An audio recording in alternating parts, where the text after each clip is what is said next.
Good morning. आज भी आपका टेस्ट नहीं है। आज कुछ बताने चल रहे हैं। हाँ, लिखा है, दिख रहा है आपको सामने ही। बाह्यस्रावी ग्रंथियों के बारे में बताएंगे। तो बाह्यस्रावी ग्रंथियाँ आप बहुत सारे बच्चे मतलब जिनकी क्लास में बायोलॉजी चल रहा है वो तो पढ़े हैं। जिनकी क्लास में नहीं चला या फिर जो पढ़ चुके हैं उनको भी इसके बारे में बताया गया होगा। तो नहीं बताया गया है तो एक बार ध्यान से देखने बहुत सारी चीज़ें क्लियर हो जाएंगी। कभी कभी पेपर में आता है, थोड़ा सा ध्यान से देख लेंगे तो आपके काम भी आ जाएगा। तो चलिए शुरू करते हैं। बाह्यस्रावी ग्रंथियाँ। तो ग्रंथियों को 3 भागों में बाँटा गया है। पहले छोटा-छोटा टॉपिक जान लेते हैं कि ग्रंथियाँ जो हैं 3 भागों में मुख्यतः बटी हुई हैं। और उसमें से जो है एक अंतःस्रावी ग्रंथियाँ, और एक होती है, ये दूसरा जो यहाँ लिखा गया है, बाह्यस्रावी ग्रंथियाँ, और एक होती है मिश्रित ग्रंथियाँ। मिश्रित ग्रंथियाँ, अब ध्यान से मेरी बात सुनिएगा। अंतःस्रावी ग्रंथियाँ शरीर में अंदर होती हैं और ये क्या करती हैं, चीज़ों को, जो इनसे हार्मोन्स निकलते हैं, एंजाइम्स निकलते हैं, वो जो इनसे एंजाइम्स निकलते हैं और हार्मोन्स निकलते हैं, ये जाकर कहाँ गिराती हैं, मुख्यतः हार्मोन्स निकालती हैं। अंतःस्रावी ग्रंथियाँ अपना हार्मोन्स ब्लड में गिराती हैं। ब्लड एक मैसेंजर की भांति काम करता है। ब्लड पूरे शरीर में घूमता रहता है, पूरे बॉडी में तो ब्लड घूमता रहता है। तो ये जो अंतःस्रावी ग्रंथियाँ होती हैं अपने हार्मोन्स ले जाकर रक्त में गिराती हैं। रक्त के माध्यम से मैसेज पहुँचाती हैं हर ग्रंथि के पास, या फिर दिमाग अपना मैसेज पहुँचाता है हर ग्रंथि के पास। उसके बाद ग्रंथि काम करती हैं। बात क्लियर है ना? तो एक प्रकार से अगर बोला जाए तो अगर अंतःस्रावी ग्रंथियाँ जो काम कर रही हैं वो रक्त के माध्यम से काम कर रही हैं, और रक्त चलता है हमारी नलिकाओं में, मतलब धमनी और शिरा में। तो इसका मतलब क्या, हम ये बोल सकते हैं कि अंतःस्रावी ग्रंथियों को चलने के लिए अलग से नलिकाएं नहीं होती, वो रक्त के माध्यम से चलती हैं। तो ये भी बोल सकते हैं कि अंतःस्रावी ग्रंथियों के पास नलिकाएं नहीं होती। बात क्लियर है? और जो बाह्यस्रावी ग्रंथियाँ होती हैं वो अपने हार्मोन्स या फिर एंजाइम्स निकालती हैं। तो वो निकालने के लिए उनको एक नलिका होती है, वो रक्त के माध्यम से नहीं चलती हैं। उनके पास अपनी खुद की नलिकाएँ होती हैं। तो एक बात तो क्लियर रहेगा ना, बाह्यस्रावी ग्रंथियों के पास अपनी खुद की नलिकाएँ होती हैं और अंतःस्रावी ग्रंथियों के पास अपनी खुद की नलिकाएँ नहीं होती हैं। मिश्रित ग्रंथियाँ वो होती हैं जिनमें बाह्यस्रावी और अंतःस्रावी दोनों के गुण होते हैं, मतलब कि जिनमें नलिकाएँ होती भी हैं, नहीं भी होती। कुछ हार्मोन्स नलिकाओं से निकलते हैं, कुछ हार्मोन्स रक्त के माध्यम से आगे बढ़ते हैं। ठीक है? तो आज हम किसको देखेंगे? बाह्यस्रावी ग्रंथियों को। ग्रंथियाँ बॉडी में पाई जाती हैं, इनसे बहुत सारे एंजाइम्स और हार्मोन्स निकलते हैं, जिससे क्या होता है, मैं बताता हूँ। हार्मोन्स क्या होते हैं, किसी अंग की क्रियाशीलता के लिए जिम्मेदार होते हैं। कोई अंग ढंग से काम, जैसे हंसना, गाना, रोना, उठना, बैठना, ये जो अंग, हमारे जो हाथ काम करते हैं, हमारे मतलब हाथ पैर जो काम करते हैं, जिससे हमारे अंदर हंसने का भाव आता है, रोने का भाव आता है, ये जो अंग की क्रियाशीलता होती है ना, ये हार्मोन्स की वजह से होती है। और एंजाइम्स किसी अपक्रिया की क्रियाशीलता के लिए जिम्मेदार होते हैं। जैसे अपक्रिया, जैसे आपके शरीर में खाना का पचना, खाना पचना एक अपक्रिया है ना, तो उसकी क्रियाशीलता के लिए जल्दी पच जाए, स्लो पचे, तो वो जो अपक्रिया होती है उसके लिए एंजाइम जिम्मेदार होते हैं। क्लियर है ना? तो चलिए हम पढ़ते हैं बाह्यस्रावी ग्रंथियाँ। चलिए शुरू करते हैं फिर। आँख दिख रही है ना, कितनी खूबसूरत है। आँखें काफ़ी खूबसूरत होती हैं, और आँखों से ही हम कितनी खूबसूरत दुनिया देखते हैं। तो आँखों आँखों में जो ग्रंथियाँ हैं, बाह्यस्रावी ग्रंथियों में हम पढ़ेंगे। सबसे पहले पढ़ेंगे लैक्रिमल ग्रंथि। कौन सी ग्रंथि? लैक्रिमल ग्रंथि। लैक्रिमल ग्रंथि दिख रही है आपको? ये वाला जो पार्ट दिख रहा है, ये वाला जिसको मैं गोला कर रहा हूँ, दिख रहा है? यही तो है लैक्रिमल ग्रंथि। आपके आँख में ऊपर की तरफ होता है लैक्रिमल ग्रंथि। देखो यहाँ पर लिखा हुआ है लैक्रिमल ग्लैंड। तो ये दिख रहा है ना, ये सबके आँख में। आपका दाहिना, ये कौन सा आँख है? ये है दाहिना आँख ना, दाहिने तरफ होगा ना, तभी तो ये वाला पार्ट अंदर दिखेगा। तो दाहिना बायां तो दोनों में होती है ये लैक्रिमल ग्रंथि। लैक्रिमल ग्रंथि जिसमें ज़्यादा एक्टिव होता है ना, उसके उसके आँखों में तो मिनट मिनट पर, मतलब सेकंड सेकंड की बात कर लो तो आप आंसू आ जाता है। मतलब कि जिसका ज़्यादा एक्टिव होता है लैक्रिमल ग्रंथि, और वो आसानी से आंसू, पानी मतलब भर जाता है आँखों में। तो अगर किसी की आंखों में जल्दी से पानी आ जाए, समझ लो कि ये लैक्रिमल ग्रंथि का ही कमाल है। हमारे फिल्म इंडस्ट्री में देखते हो कितने हीरो हीरोइन कितने रोने वाले सीन करते रहते हैं ना, लैक्रिमल ग्रंथि का ही ज़्यादा उपयोग करते हैं, ज़्यादा एक्टिव होता है इनका लैक्रिमल ग्रंथि।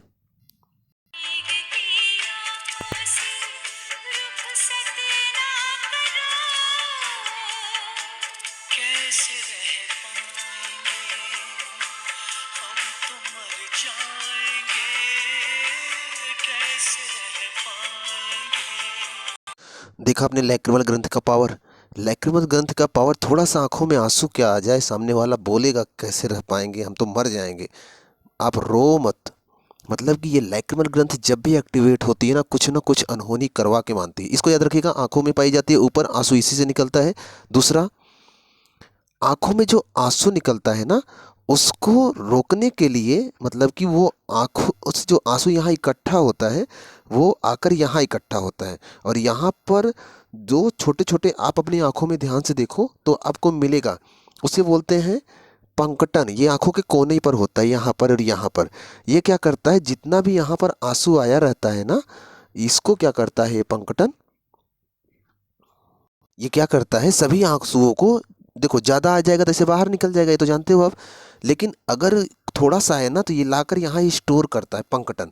और स्टोर करके क्या करेगा जानते हो आप, इसको, ये दिख रहा है एक नली ऐसे आई हुई है, ये दिख रहा है एक नली ऐसे है ना, ये नली यहाँ बगल से क्या है, नाक है ना, आपकी नाक से जुड़ी है, तो ये सब आंसू इधर नाक में ट्रांसफ़र कर देता है इधर। यही कारण है, याद होगा आपको, जब कभी भी कोई इंसान रोता है नाक बहने लगती है। देखे होगे आप, इंसान जरा सा भी रोया नहीं कि नाक में पानी आ जाता है, तो कहाँ से आता है, वो सर्दी नहीं हुई रहती, ये यही आंसू है जो ये पंकटन के माध्यम से, क्या नाम है उसका, पंकटन के माध्यम से इधर आता है। और यहाँ पर क्या है, लैक्रिमल ग्रंथि। दोनों चीज़ें क्लियर है। एक चीज़ और है, आँख में एक ग्रंथि और है, उसको भी देख लेते हैं। एक आँखों में यहाँ नीचे की तरफ होता है, यहाँ दिया नहीं है, यहाँ नीचे की तरफ अंदर होता है, उसको बोलते हैं मोवियन। ये सब ग्रंथियों के नाम जानते रहेगा, पेपर में आता रहता है ना, इसलिए बता रहा हूँ। ये लैक्रिमल हुआ, पंकटन हुआ, यहाँ मोवियन ग्रंथि होती है, मोबियन। मोबियन ग्रंथि जो होती है यहाँ नीचे होती है। ये क्या करती है, इसमें क्या होता है, एक तेल जैसा निकलता है, आँखों के नीचे तरफ होता है, और आँखों को सुरक्षा प्रदान करने के लिए तेल जैसा कुछ निकलता है, तैलीय पदार्थ, मान के चलो तेल ही निकलता है। और ये क्या करता है, आँखों को सुरक्षा प्रदान करता है। इसमें जितने भी गंदगी भरी रहती है ना, सबको एक जगह इकट्ठा कर देता है ये तेल। जैसे आप ऐसे घूमते रहते धूल मिट्टी में, तो आँखों में बहुत सारे कीटाणु या फिर छोटे छोटे कीचड़ धूल इकट्ठा होते रहते, जाते रहते हैं। तो ये क्या करता है, तेल सबको एक जगह इकट्ठा कर देता है, और उसके बाद थोड़ी देर बाद इनको कीचड़ के रूप में बाहर निकालता है। याद होगा, सो के उठते हो आप तो यहाँ से यहाँ तक लगी रहती है ना। तो ये बच्चे जब होते हैं ना तो ज़्यादा एक्टिव होता है, जैसे जैसे जैसे इंसान बड़ा होने लगता है ये एक्टिवेट कम होने लगता है, तो इसीलिए आंखें भी बाद में ज़्यादा ख़राब होने लगती हैं। शुरू में तो कीचड़ बड़ा तेज़ी से निकलता है, तो आंखें एकदम साफ़ रहती हैं। यही कारण है बच्चों की आंखें काफ़ी अच्छी होती हैं और बड़ों की आंखें कमज़ोर हो जाती हैं। ठीक है, मतलब तेल का बनना बहुत ज़रूरी है। अगर किसी की आँख में कीचड़ कम बन रहा है, इसका मतलब क्या है, या तो वो बहुत साफ़ सुथरी जगह पर रहता है, या फिर उसकी आँखों में ये जो मोबियन ग्रंथि है इसने काम करना स्लो कर दिया है, बंद कर दिया है। बात क्लियर हो रही है। 3 ग्रंथियाँ थी आँखों से, क्लियर हो गई होंगी। चलते हैं आगे, अगली ग्रंथि देख लेते हैं। अगली ग्रंथि का नाम है स्वेद ग्रंथि, स्वेद। इसके बारे में थोड़ा सा पढ़ लेते हैं, ठीक है। बाह्यस्रावी ग्रंथि है, ये भी जानते रहेगा। ये ग्रंथि क्या करती है, शरीर से पसीने का जो शरीर में जो पसीना बनता है फिर उसका निर्माण करने में मदद करती है। और जिसमें क्या होता है, पसीने में क्या होता है, नमक होता है और लाइसोजाइम एंजाइम होता है, ठीक है। तो ये बाहर निकलती है। आपको दिख रहा है, ये हमारे स्किन का एक काट है, मतलब स्किन है, ये देखो बॉल जो बाल होते हैं, रोए जो होते हैं शरीर पे, दिख रहा है ना, ये सब रोए हैं। और ये रोए देखो नीचे तक आया हुआ है ये। तो इसमें यहाँ देखिए, ये थोड़ा सा ये जो हरे कलर का दिख रहा है, यहाँ से बाहर जाता है ये वाला पार्ट यहाँ पर। तो यहाँ से ये देखो, ये पसीना आकर इसे रोए वाले भाग से टच करता है, रोए के माध्यम से यहाँ देखो फैला हुआ पसीना, एक पसीना ये निकला। और वैसे भी रोया ना हो, जहाँ रोआ नहीं होता है वहाँ से भी देखो ये वाला पार्ट ये गया हुआ है, और यहाँ इकट्ठा हुआ है पसीना, दिख रहा है ना। ऐसे ये देखो यहाँ इकट्ठा हुआ है, ऐसे यहाँ इकट्ठा हुआ है। तो ये जो जगह जगह पसीना इकट्ठा होता है ना, किस ग्रंथि से बाहर आता है, इस ग्रंथि को बोलते हैं स्वेद ग्रंथियाँ। बात क्लियर है। यहाँ देखो स्वीट पोर लिखा गया है ना, स्वीट पोर, स्वेद ग्रंथियाँ। तो ध्यान रखिएगा, श्वेत ग्रंथियों से क्या निकलता है, हमारी बॉडी से पसीना, और पसीने में क्या होता है, लाइसोजाइम। क्या होता है, लाइसोजाइम, याद रखना, लाइसोजाइम, और नमक भी होता है, याद रहेगा। इसके पीछे पहले जो आपने मोबियन ग्रंथि पढ़ा था, जिससे जो आँख के नीचे होती है, थोड़ा वीडियो पीछे करके देखिए, मोबियन ग्रंथि हमने बताया था आँख के नीचे की तरफ होती है। क्या करती है, तेल निकालती है, और उससे क्या बनता है, कीचड़ बनता है, मतलब कीचड़ शरीर से बाहर आता है, एक प्रकार से उस आँखों की सुरक्षा के लिए होता है। उसके पहले हमने पढ़ा था लैक्रिमल ग्रंथि, याद होगा, प्लंकटन पढ़ा था। तो जो लैक्रिमल ग्रंथि है, जो आंसू निकालती है, उस आंसू में भी क्या होता है, उस आंसू में भी पानी होता है, हल्का नमक होता है, और उसमें भी लाइसोजाइम पाया जाता है।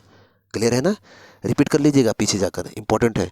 तो 2-3 ग्रंथियाँ हो गई, मोबियन हो गया, श्वेत ग्रंथियाँ भी हो गई। एक ग्रंथि और देख लेते हैं, उसको बोलते हैं तेल ग्रंथि, ऑयल ग्लैंड्स, मतलब तैलीय ग्रंथियाँ, उनसे बॉडी से तेल निकलता है। थोड़ा सा उसको देख लेते हैं। इधर देखिए आप, जैसे ये हमारे शरीर का एक रोआं है, रोआं जिससे निकलते हैं ना, रोए निकलते हैं बॉडी में, तो रोआं बाहर आया हुआ है।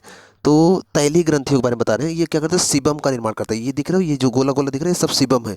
ये सीबम क्या करता है, त्वचा को सॉफ्ट बनाए रखने में मदद करता है। जो त्वचा थोड़ी सी चमकीली होती है, नरम बनी रहती है ना, इसी सीबम की वजह से होता है। इसे यही तेल के रूप में बाहर आता है, ये इधर से ये रोआ को पकड़ के उसके जो छोटे छोटे छिद्र होते हैं बॉडी में त्वचा में, उसी से ये बाहर आता है और त्वचा के ऊपर फैल जाता है।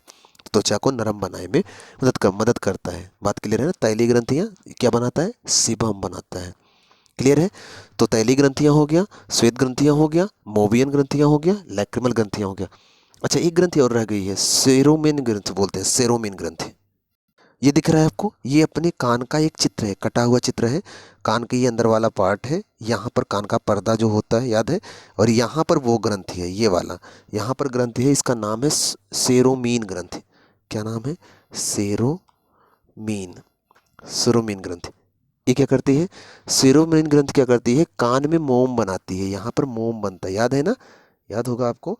कान में एक बड़ी सी लकड़ी आप डालते हो, ये यहाँ तक आती है, इसके बाद इसे यहाँ ऊपर नीचे करते हो, तो ये क्या करती है? यहाँ से कुछ मोम जैसा पदार्थ, जिसे देहाती भाषा में बोलते हैं खूट, खूट जैसा पदार्थ निकालती है कान से बाहर।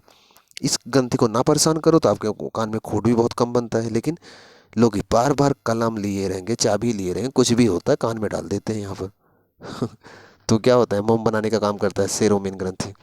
तो आज हमने आपको कई ग्रंथियाँ बताया, श्वेत ग्रंथि, मोबियन ग्रंथि, प्लैंक्टन, लैक्रिमल ग्रंथि, सेरोमेन ग्रंथि, ये सब बाह्यस्रावी ग्रंथियाँ। इसके अलावा भी और भी बहुत सारी बाह्यस्रावी ग्रंथि, जैसे पाचन तंत्र में जाओगे तो लार में जो निकलता है पाचक एंजाइम के रूप में, और जठर ग्रंथियों में जैसे कि अब आपके अमाशय में जो आता है, जैसे रेनिन हुआ, पेप्सिन हुआ। रेनिन दूध पचाता है, याद होगा। अमाशय बॉडी में अमाशय होता है, ये ऐसे आता है, यहाँ पर यू आकार का अमाशय होता है, पढ़े होगे आप। तो अमाशय में जो एंजाइम्स मिलते हैं, जैसे कि रेनिन एंजाइम मिलता है, ये क्या करता है? जो आप दूध पीते हो ना, दूध को पचाने का काम करता है। पेप्सिन एंजाइम, दाल खाते हो, दाल में प्रोटीन होता है ना, तो उस प्रोटीन को पचाने में काम आता है, तो अमाशय वो काम करता है। ठीक, याद रह जाएगा ना। ये तो हो गए ग्रंथियों से संबंधित मुख्य बातें।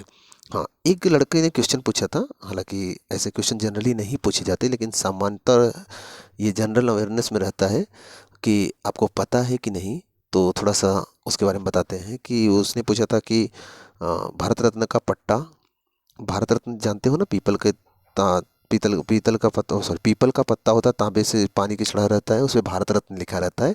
सबसे सम्मानित यह पुरस्कार माना जाता है। इसमें एक शॉल और एक पीपल का पत्ता भारत रत्न लिखा हुआ दिया जाता है, और इसमें कोई पैसा नहीं दिया जाता है। लेकिन सबसे सम्मानित पुरस्कार भारत का भारत रत्न है। लेकिन इसमें बोला गया कोई भी अपने नाम के आगे या पीछे भारत रत्न नहीं लिखेगा। तो पूछा था कि उस भारत रत्न जिसमें मेडल लगा रहता है, वो पट्टा किस रंग का होता है? तो जनरली एक चित्र है मेरे पास, सचिन तेंदुलकर को जब मिला था भारत रत्न, देखिएगा उसमें उस पट्टा किस रंग का है। देखिए आप यहाँ पर सचिन तेंदुलकर को प्रणब मुखर्जी साहब राष्ट्रपति थे, वो भारत रत्न का सम्मान दे रहे हैं। और ये देखो, ये दिख रहा है आपको, यहाँ पर भारत रत्न है, और ये पट्टा दिख रहा है आपको, वाइट कलर का है, तो शायद वाइट कलर का ही होता है। वैसे तो बदलना नहीं चाहिए, वाइट कलर ही हमें जहाँ तक पता है यही होना चाहिए।